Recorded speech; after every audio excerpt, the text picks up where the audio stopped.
రే రమేష్, ఈ మధ్యాహ్నం పూట మ్యాథ్స్ క్లాస్ వినడం కంటే నిలబడి నరకం చూడడం బెటర్ రా. అసలు ఆ సార్ కి మనల్ని చూస్తే జాలి వేయదా? మనల్ని చూస్తే జాలి ఎందుకు వేస్తుందిరా? మన మొహాలు చూస్తే ఆయనకే నిద్ర వస్తుంది. అందుకే బోర్డు వైపు తిరిగి రాస్తుంటారు. అబ్బా తిండి ముఖ్యం బిగీలు. సార్ వచ్చేలోపు ఈ ముక్క కానించేయాలి, లేదంటే ఆయన వచ్చి నా తిండిని నన్ను కలిపి డిస్టర్బ్ చేస్తారు. రే సురేష్, పొద్దున్నుంచి తింటూనే ఉన్నావు కదరా, నీ కడప లేక అమితాబ్ బచ్చన్ హైటా అంత వెళ్ళిపోతుంది లోపలికి? వదిలేయ్ రవి, వీడు కాలేజీకి ఫీజు కట్టేదే లంచ్ బాక్స్ ప్రశాంతంగా తినడానికి. హలో బ్యాక్ బెంచర్స్, కాస్త సైలెంట్ గా ఉండండి. సార్ వస్తే సర్ప్రైజ్ టెస్ట్ పెడతా అన్నారు. నేను ఆల్రెడీ 3 చాప్టర్లు రివైజ్ చేసేసాను. మీరింకా లంచ్ బాక్స్ దగ్గరే ఆగిపోయారు. ఓహో, టాపర్ గారు మాట్లాడారు. రే నరేష్, నువ్వు 3 చాప్టర్లు చదివితే మాకేంట్రా?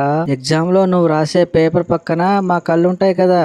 అవును నరేష్, నీ పేపరే మాకు జీవనాధారం. కాస్త అక్షరాలు పెద్దగా రాయి, పుణ్యం ఉంటది. ఒకేం కాదు, ఈసారి నేను పేపర్ అస్సలు చూపించను. నా చేతులు అడ్డం పెట్టుకుని రాస్తాను. నువ్వు చూపించకపోతే మాకేం నష్టం లేదురా. నువ్వు రాసేది ఎలాగో మాకు అర్థం కాదు. డాక్టర్ల కంటే ఘోరంగా ఉంటుంది నీ హ్యాండ్ రైటింగ్స్.